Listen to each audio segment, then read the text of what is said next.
RadioNOW 100.9's Indy Connection with Emily Matheny.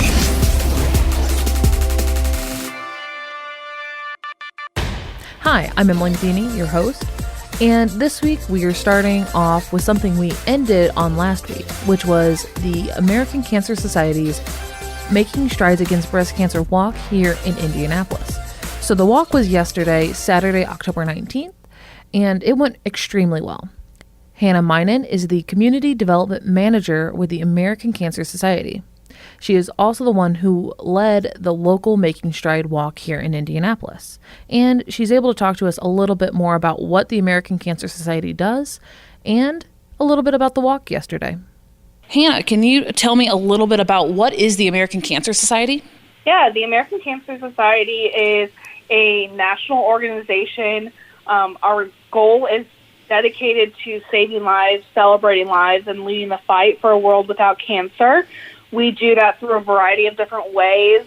Like you had mentioned, I lead our Making Strides Against Breast Cancer event locally, so we do community events, but we also do research. We offer free lodging to cancer patients. We have a 24-hour hotline for anyone who may need to speak or have questions. So we are the only organization who is truly attacking cancer from every angle possible. And with October being Breast Cancer Awareness Month, you guys are doing the Making Strides Against Breast Cancer walk. Can you tell me a little bit about this event? This weekend we held our 22nd annual Making Strides Against Breast Cancer event in Indianapolis. It was a really great event. People dressed in pink. We had some people dressed in cow costumes. So they really went all out, tutus, face paint, everything you can imagine. It was a really great sight to see so many community members come together, uniting in the mission to save lives from this terrible disease.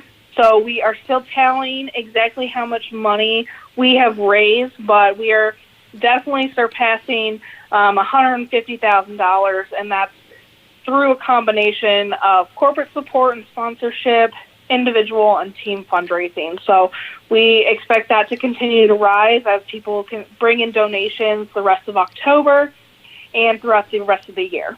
Excellent. And because it is Breast Cancer Awareness Month, can you talk a little bit about the statistics surrounding breast cancer here in the U.S. and in Indiana? Yeah, so breast cancer is more common than a lot of people think. So approximately 1 in 8 women will be diagnosed with breast cancer in their lifetime. So if you think about that, that is a very staggering statistic. But there's good news. You know, the American Cancer Society found that the breast cancer rate is still declining in the U.S. So we are experiencing more women, even though they are being diagnosed, they are having a higher survival rate of breast cancer. So currently there are more than 3.8 million breast cancer survivors living in the United States. Some of them are cancer-free and some of them are still undergoing treatment, chemotherapy, etc. At our Making Strides Against Breast Cancer event in Indianapolis, we had over 300 volunteers, 300 survivors locally. So it's a really impactful event, and breast cancer just is affecting so many women and men as well. That is amazing that so many survivors were able to come out this weekend and be part of the walk. Yeah, it was awesome. We had a whole survivor tent area. We recognized survivors and how many years they have been surviving and being cancer-free. We really want to recognize them and give them that special feeling and recognition that they deserve. That's amazing. And what other events do you have coming up through the rest of the year for everything American Cancer Society related? Yeah, so just to give you a view of Making Strides in Indiana alone, we have 7 of these breast cancer walks. So Indianapolis is the largest walk in the state for Making Strides, but they're all over, including Fort Wayne, Montgomery County, Hendricks County, and even Kokomo. So Making Strides is the largest network of breast cancer events in the nation. We have over 200 walks that take place annually in the month of October. That's amazing. yeah, that really is just, like I had mentioned, people coming from the community, raising money to help fund our mission and to continue to lead the fight for a world without cancer.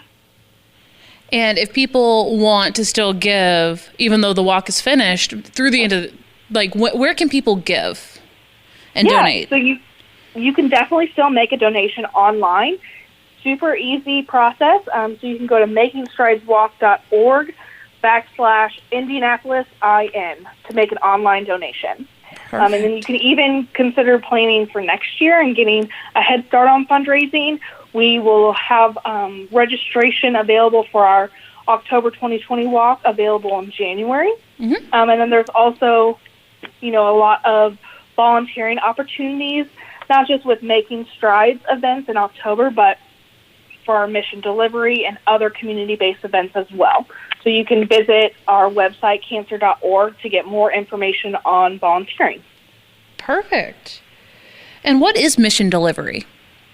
Yeah, so mission delivery is basically exactly what it sounds like. It is our programs that we put on. So we have free or reduced housing programs, lodging programs that we work with hotel partners for cancer patients and their caregivers. We provide free rides to and from treatment.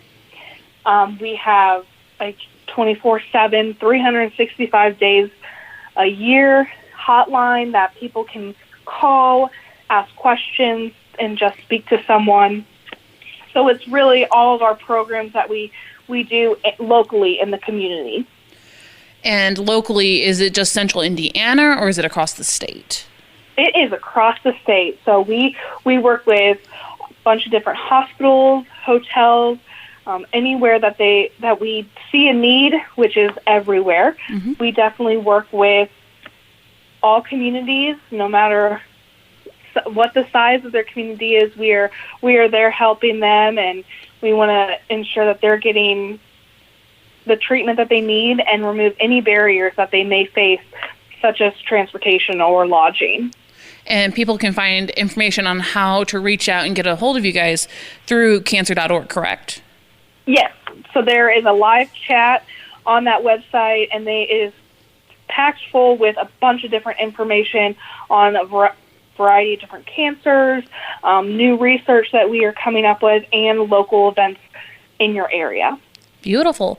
And is the American Cancer Society active on social media too? Yes, we are. So if you are interested in following our Making Strides, we are on Facebook. You can search in Making Strides Indianapolis. Or we are on Instagram as well, and our handle for Instagram is MSABC Indy. And then if you are more interested in getting general information about the American Cancer Society, you can search us on Facebook. We're on Instagram, LinkedIn, and Twitter. Beautiful. Is there anything else you'd like to add? I would just like to add, I had mentioned our helpline a couple times, and I just want to give that number out if anybody is listening and needs that number. It is 1-800-227-2345. Thank you so much, Hannah. I really appreciate you talking with me today. Yeah, thank you so much.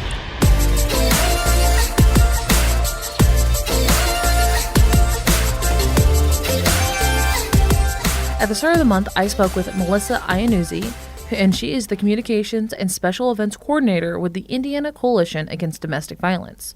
We had a great discussion about what is domestic violence, the resources available to survivors in Indiana, and a lot more.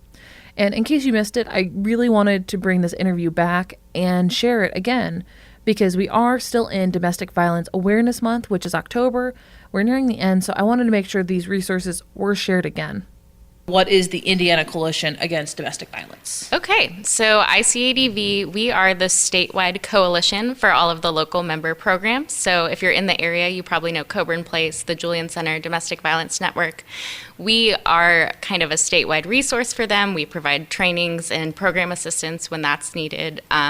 We have a lot of resources available in terms of our satellite attorney program, which provides free or low-cost legal assistance for survivors working with advocates at one of those programs. We have 65 attorneys throughout the state right now that can help with that. We have economic justice funding, which can help work with programs to provide match savings or other financial assistance to survivors looking to get help with education funding. So lots of resources on a statewide level that people can take to a local level and use. So we also spend some time at the State House advocating for policies that go along with our primary prevention philosophy and make sure that people have the opportunity to be equal in society, so then they can be equal in their relationships. Perfect. And what qualifies as domestic violence? So domestic violence looks different for every person, so it's hard to really say, but basically it's the use of power and control as a detriment to someone's well-being. So it can be sexual, it can be emotional, it can be physical, it can be financial, which is actually pretty common and not talked about a lot. 99% of domestic violence cases consist of some kind of financial abuse, whether that's taking out loans to hurt the survivor's credit score, different things to make them financially dependent on their perpetrator.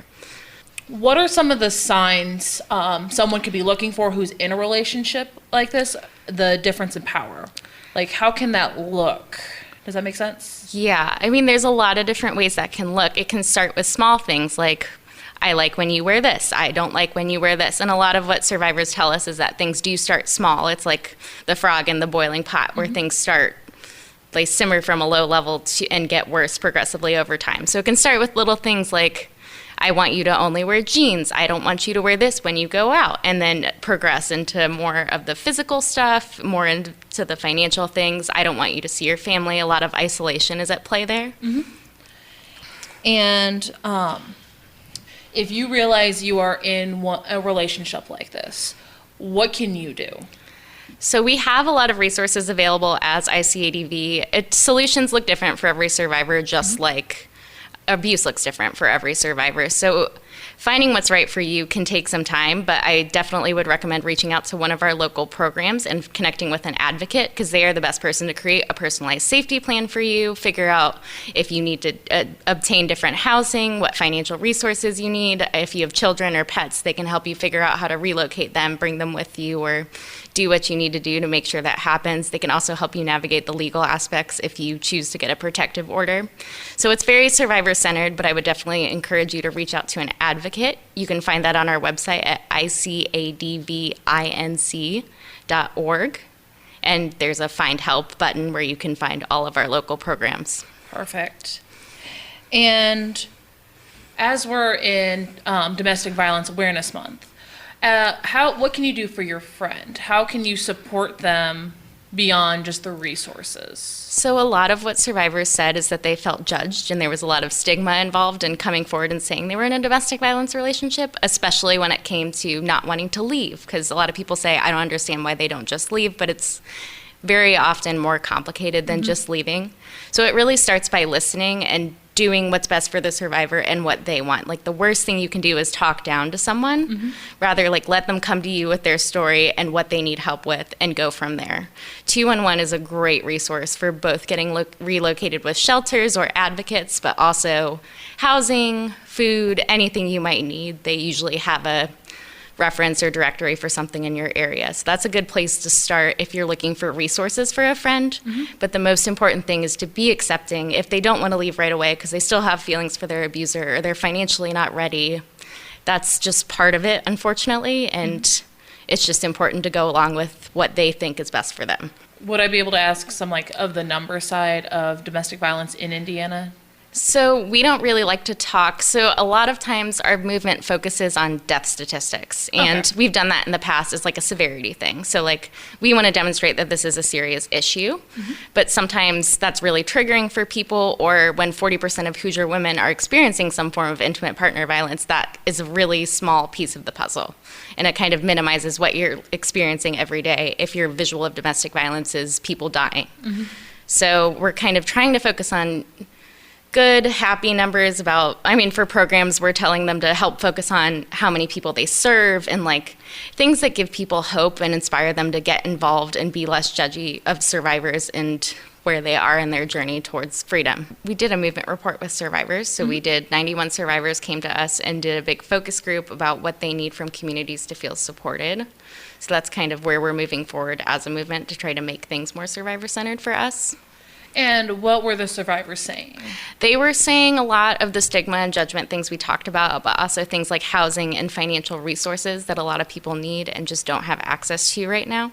So a lot of the different things we're working on is trying to get more housing funding, trying to locate people in safe homes, because some people are in shelter out of financial necessity, and then the shelter has become so crowded that we can't move people there for safety. So there's a lot of lobbying we'll be doing next year at the State House in terms of trying to advocate for equal pay, paid family leave, different things that will make life easier for everyone, but especially survivors who are struggling with financial independence. What else are you going to be focusing on during the 2020 legislative session? 2020 isn't a budget year, so it's hard. I can't really comment a lot on that, but in general, we're just kind of focusing on what survivors say are their barriers to survivability, basically. Things, the housing, the paid family leave, minimum wage hike if we can, but probably not. But just financial equity, because when we as a society are more equitable, we're preventing a lot of forms of violence. We focus a lot at the Coalition on safe, stable, and nurturing relationships and environments. So even things like free school lunches have been big for us when it comes to making sure every child has a meal when they go to school. They're not hungry, they're less at risk for behavioral problems, and that trauma doesn't stay with them and become a risk factor for perpetration or victimization down the road. So there's a lot of connections that aren't obvious, but they get made when it comes to looking at, so the CDC identifies risk and protective factors for intimate partner violence, victimization, and perpetration. I don't want to get too into the weeds, but... But no, just the idea of the connectivity of everything. Yeah. It's not just...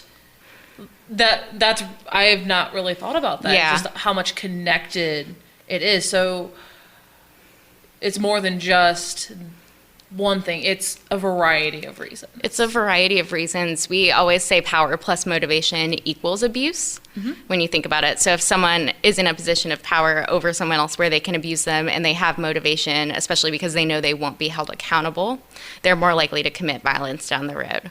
So if we can address the inequities that make them feel that way and make some people feel like they have the power to cause harm to other people, we can prevent a lot of the violence that people are experiencing now.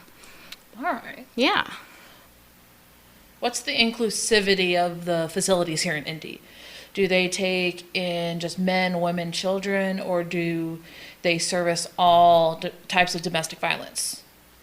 So beyond women, actually, our FIPSA grant, which is the main grant that funds most of the domestic violence programs, actually requires that organizations serve both men and women and people of all gender identities now.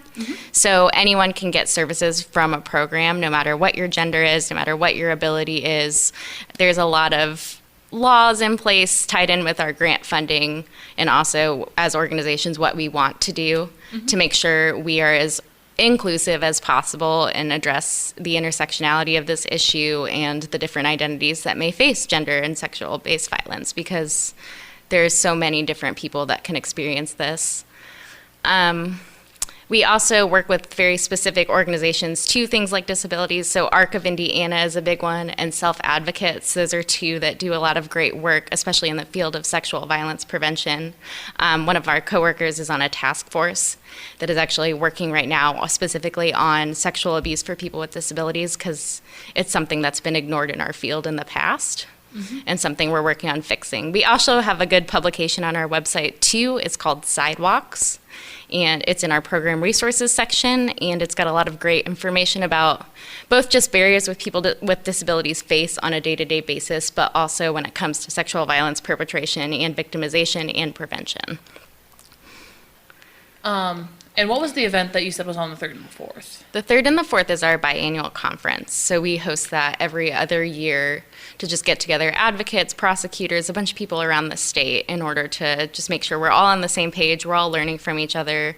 We figure out how to grow as a movement, become more inclusive, because we've been working a lot on abuse with people with disabilities because they experience it at a much higher rate than everybody else.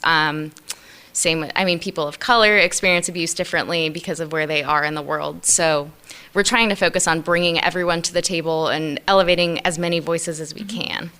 And that was the conference. Okay. That was the conference and just in general, our Okay. trainings.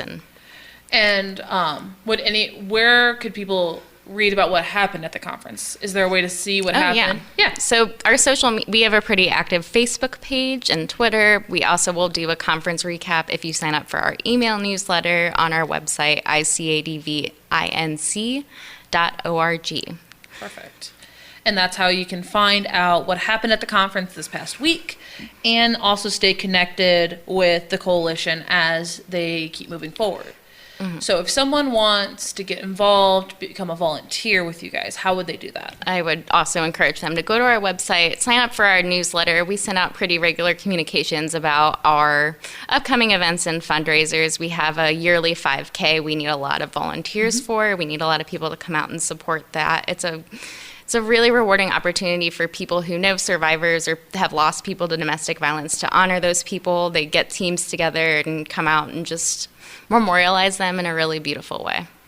And when is that? That would be June 6th of next year. Okay, so planning ahead, you can start training for your 5K now. Yeah.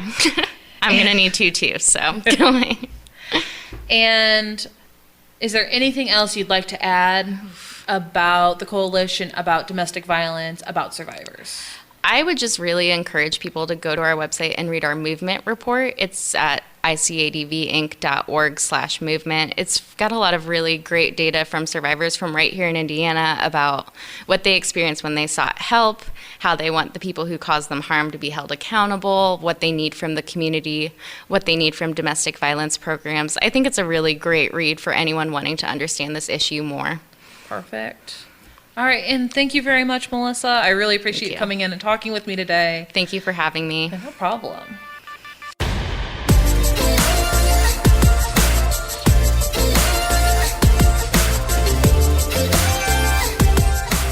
If you or you know someone who needs help, or if you want to learn more about domestic violence in general and what the coalition is doing, you can find out online at icadvinc.org. On a similar note, if you or you know someone who is battling cancer, or if you want to learn more about cancer and what the American Cancer Society is doing in Indiana or across the nation, you can find it online at cancer.org. And if you want to call the helpline that Hannah mentioned earlier in this conversation, it is 1-800-227-2345. And that is the American Cancer Society helpline, which is 1-800-227-2345. Thank you for joining me this week. Please join me next week when we talk more about what's happening in the community here in Indianapolis. If you have any questions or comments, please email me at eMetheny, EMETHENY at radio-1, that's spelled out ONE.com. Until then, have a great week.